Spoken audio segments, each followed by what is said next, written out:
Times are changing, the wellness bubble is maturing, and the biohacking hangover is here. When influencers and celebrities drop supplements or quote research, their status makes it sound compelling, but there's usually a level of shadiness and conflict of interest that would make Dr. Oz blush. You've probably seen the clips. Joe Rogan swears by Alpha Brain. He says it's the reason he can talk for 3 hours straight without losing his train of thought. Alpha Brain is one of the most important supplements that I've ever found ever in my life, if not the most important one, and the one that I cherish the most. Anytime I have to use my memory, anytime cognitive function is important, which is most of the things that I do, I use Alpha Brain constantly. Let me give you this. Just take this one, and I'll get you some more. I'll send you some more. That's Alpha Brain. That's Onnit. Really that's feeling it. the black label Alpha Brain. That is the top of the food chain Alpha Brain, the strongest one. Am I going to see unicorns? No.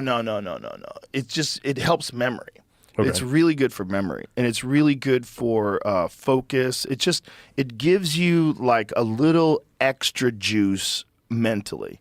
Onnit sells it as clinically studied and backed by research. And yes, there is a published study. Some creators have already dissected the hypocrisy around Rogan's involvement, how his interest in nootropics helped shape Alpha Brain, how his friend founded Onnit to meet that demand, and how the company was eventually sold to Unilever in 2021 for an undisclosed sum, likely a few $100 million. Some of the breakdowns have been taken off YouTube, but you can still find the drama if you're looking for it. But that's not what this video is about. This video is about the study itself. Because in the peptide and supplement space, shady literature is everywhere. And I call it out every time I see it, whether it's biased authorship or the funding source is the product manufacturer. It's the same playbook. Slap a DOI on weak evidence and ride the marketing wave. So today, we're putting the Alpha Brain study under the microscope, because if Rogan or anybody else is using sketchy research to prop up products, you should know how to tear those claims apart with a fine-tooth comb.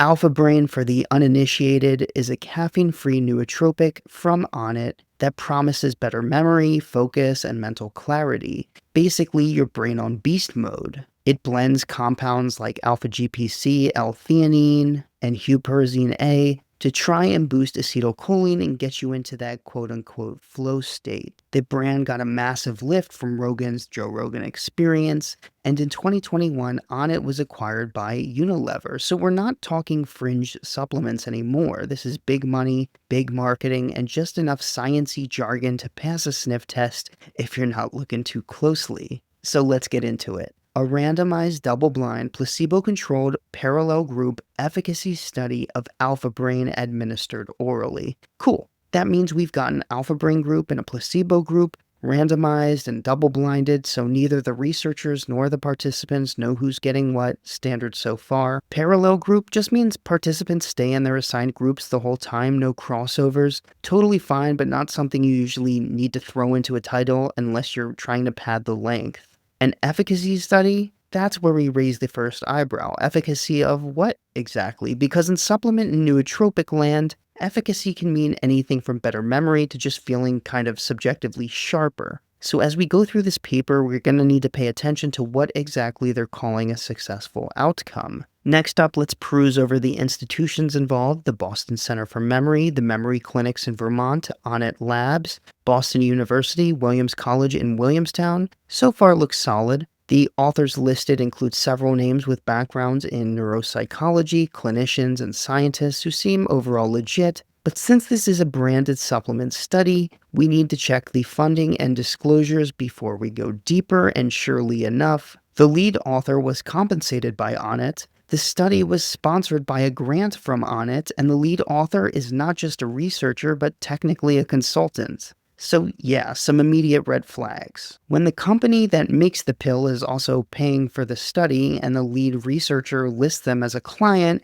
you've got to ask, is this science or is it like grading your own exam after writing the questions? Technically possible, but let's not pretend it's entirely objective. Now let's get to the methodology. Participants aged 18 to 35 were recruited through ads and online postings. 73 enrolled and 63 ultimately completed the study. None had prior experience with nootropics. They were randomly split. 30 got Alpha Brain, 33 got placebo. For 2 weeks, everyone took placebo, a kind of washout period. Then on day 15, they all took a baseline battery of cognitive tests. From there, for 6 weeks, they unknowingly received either alpha brain or placebo, and at the end, they repeated the cognitive testing. The study ran over 25 separate outcome measures. It included logical memory, BVMT, and CVLT for memory testing, trail making A and B, Stroop, fluency tests, all of which measure executive functioning, digit symbol coding, symbol span, PSAT for processing and attention,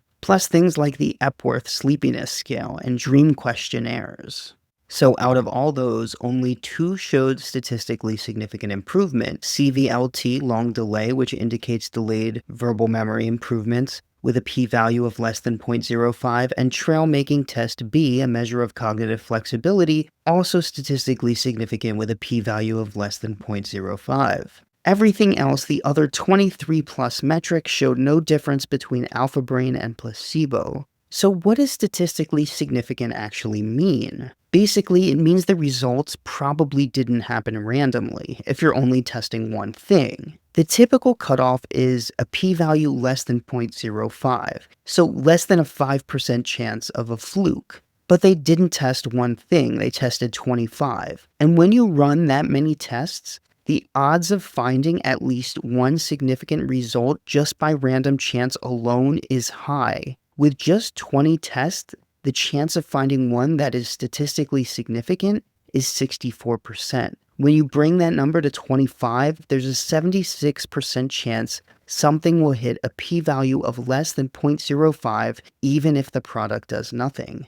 That's not a breakthrough, that's basic probability. This is what's called p-hacking. You don't need to lie, you just test a bunch of outcomes and highlight the ones that hit. They didn't correct for that. No adjustments for multiple comparisons, no disclaimers, just the 2 wins front and center. So yeah, technically they found 2 statistically significant results. But with that many outcomes and no correction, this looks more like data mining than meaningful science. And remember, this whole thing was funded by Onnit. The lead researcher was a paid consultant, so if the deck wasn't stacked, it's hard to tell. Now, don't get me wrong, big brand funded supplement research is rare, and I'm actually glad this exists. But Rogan touting these results like they're industry-changing or definitive is misleading. These findings aren't strong, and considering there are multiple alpha brain formulations, like the black label pre-workout, we can't even assume the results generalize to those. And as we talked about before, nootropic research in healthy people brings up ethical dilemmas, which are in fact quite interesting. These aren't approved drugs, we don't have long-term safety data, and in competitive settings like school, work, and in sport, these kind of enhancers can create pressure to join in just to keep up. It becomes an arms race of sorts. And then there's the identity piece. If a pill changes how you think or decide things, are you still you?